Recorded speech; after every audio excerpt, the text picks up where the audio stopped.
Assalamu alaikum dear students, welcome to my new session that is anal fissure. So students, anal fissure क्या होता है? ये एक basically आपका एनल केनाल के अंदर एक टीयर होता है जो कि उसके लेंथ वाइज नीचे जो है वो आपकी एनल स्किन के थ्रू जो है वो उसकी अल्सरेशन नज़र आ रही होती है. So a longitudinal tear or ulceration in the lining of the anal canal usually just distal to the dentate line. यानी जो आपकी डेंटेट लाइन होती है. डेंटेट लाइन क्या है? जो आपकी डिवाइड करती है अपर 2/3 and lower 2/3 of the anal canal. यानी एक ऐसी लाइन जो आपकी अपर 2/3 and lower 1/3 of the anal canal को डिवाइड करेगी. तो वो जो लाइन है उसको हम डेंटेट लाइन कहते हैं. तो ऐसा टीयर और इंसुलेशन जो आपकी lining of the anal canal में बन जाता है usually just distal to the dentate line से दूर. तो अलोंगिट्यूडनल टीयर या अल्सरेशन अगर आपकी एनल केनाल के अंदर बन जाता है तो उसको हम एनल फिशर बोलेंगे. ठीक है. कॉजेज क्या होंगे? ट्रॉमा हो सकता है. ट्रॉमा किस वजह से? अगर आप बहुत ज्यादा जो है वो फार्म हार्ड स्टूल पास करते हो तो उसकी वजह से जो एक्स्ट्रा स्ट्रेनिंग अप्लाई होती है, प्रेशर अप्लाई होता है आपकी एनल एरिया पे, तो उसकी वजह से जो है वहां पे टीयर हो सकता है. ठीक है स्टूडेंट्स, ही आपका ट्रोमा की वजह से जो है वो एनल फिशर बन सकता है. Persistent tightening of the anal canal because of stress and constipation. बहुत स्ट्रेस और एंजाइटी क्या करती है? आपको कॉन्स्टिपेशन की कंडीशन कॉज कर सकती है. और जब कॉन्स्टिपेशन होती है तो आप ड्यूरिंग डेफिकेशन जो है वो बहुत ज्यादा प्रेशर अप्लाई करते हो कॉन्स्टिपेशन में, तो उस वजह से जो है वो टीयर बन सकते हैं आपके एनल कैनाल के अंदर. ठीक है, length wise. Trauma during child birth यानी डिलीवरी के दौरान जो है वो हो सकता है कोई ट्रोमा हो जाए जिसकी वजह से एनल फिशर बन सकता है. यानी आपके एनल कैनाल के अंदर कोई टीयर आ सकता है बहुत ज्यादा फोर्स अप्लाई करने की वजह से.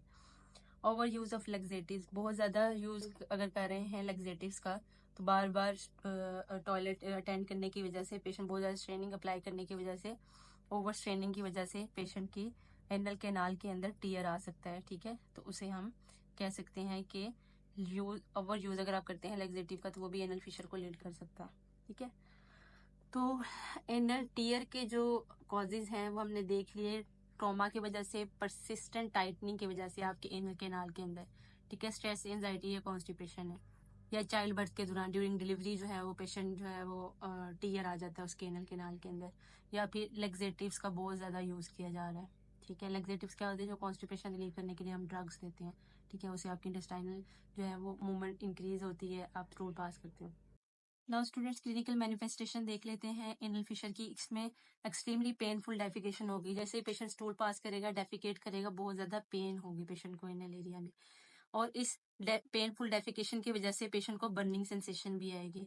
Burning sensation plus bleeding. वो अल्सरेशन, वो जो टीयर आया हुआ है वहां से पेशेंट ब्लीड भी कर सकता है. ठीक है, एनल एरिया में ब्लीडिंग भी हो सकती है उस फिशर से. ठीक है, मेडिकल मैनेजमेंट देखें तो इसमें हमने पेशेंट की जो है वो कॉन्स्टिपेशन को जो है वो रिड्यूस करना है. उसकी फाइब्रस डाइट जो है वो हमने प्रमोट करनी है. वाटर इनटेक अच्छा करना है. ये सारे मैंने ओवर कुछ ड्रग्स अप्लाई करके जो है वो ऑइंटमेंट्स हम पेशेंट के एनल फिशर के जो सिम्टम्स हैं उसको रिड्यूस कर सकते हैं. फाइबर सप्लीमेंट्स देंगे. फाइब्रस डाइट जो है वो पेशेंट की हमने इनहेंस करनी है. स्टूल सॉफ्टनर्स दे सकते हैं ताकि हार्ड फर्म स्टूल ना हो जो कि पेशेंट को अगेन ट्रेनिंग अप्लाई करनी पड़े और फिशर जो है वो मजीद वर्स हो जाए. ठीक है, बल्क फॉर्मिंग एजेंट्स देंगे, यानी वही फाइब्रस डाइट, वाटर इनटेक उसका अच्छा करेंगे पेशेंट का. सीड्स बाथ दे सकते हैं ताकि पेशेंट की जो है वो मसल रिलैक्स करें, पेन रिलीफ हो पेशेंट की. Sitz bath. इमोलियंट्स पॉजिटिव दे सकते हैं जो क्या करेंगी, पेशेंट की जो है वो बर्निंग और इचिंग की जो सेंसेशन है उसको कम करेंगी. नोवल थेरेपी जो हमारे पास प्री एनल और इंट्रा एनल एप्लीकेशन है नाइट्रोग्लिसरीन की, ये क्या करेगी? जो एनल एरिया में पेन है उसको लोकल एनर्जेटिक इफेक्ट देंगी. ठीक है, nitroglycerin ointments. Calcium channel blocker, minoxidil और बोटुलिनम टॉक्सिन इंजेक्शन दे सकते हैं. ये क्या करेंगे? हीलिंग को प्रमोट करेंगे, पेशेंट की पेन को कम करेंगे जो कि क्रॉनिक रीनल एनल फिशर के पेशेंट्स हैं. ठीक है, कैल्शियम चैनल ब्लॉकर भी मसल को रिलैक्स करेंगे. ठीक है, मिनॉक्सिडिल दे सकते हैं ब्लड फ्लो को इंक्रीज करने के लिए. बोटुलिनम टॉक्सिन जो मसल रिलैक्स करेगा. अगेन ये ड्रग्स क्या करेंगी? ये मिलके हीलिंग करेंगी, पेन को रिड्यूस करेंगी. ये जो भी हमारी मेडिकल मैनेजमेंट है इसका पर्पस क्या है? ब्लड सप्लाई को, ब्लड फ्लो को इंक्रीज करना है और उसके इनर स्फिंक्टर पे जो मसल स्पैज्म हुआ हुआ है, मसल कंस्ट्रिक्ट किए हुए उनको रिलैक्स करना है. ठीक है। तो कैल्शियम चैनल ब्लॉकर, मिनॉक्सिडिल और बोटुलिनम टॉक्सिन इंजेक्शन दे सकते हैं।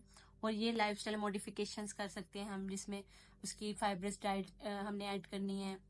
बल्क फॉर्मिंग एजेंट्स देते हैं जिसमें हम साइलम और मिथाइल सेलुलोज दे सकते हैं।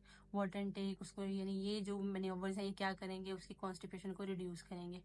जैसे कॉन्स्टिपेशन उसकी जो है वो ट्रीट हो जाएगी, पेशेंट को स्ट्रेनिंग अप्लाई नहीं करने की, और इस तरह से एक्स्ट्रा ट्रेनिंग की वजह से पेशेंट की एनल एरिया में फिशर के चांसेस कम होंगे।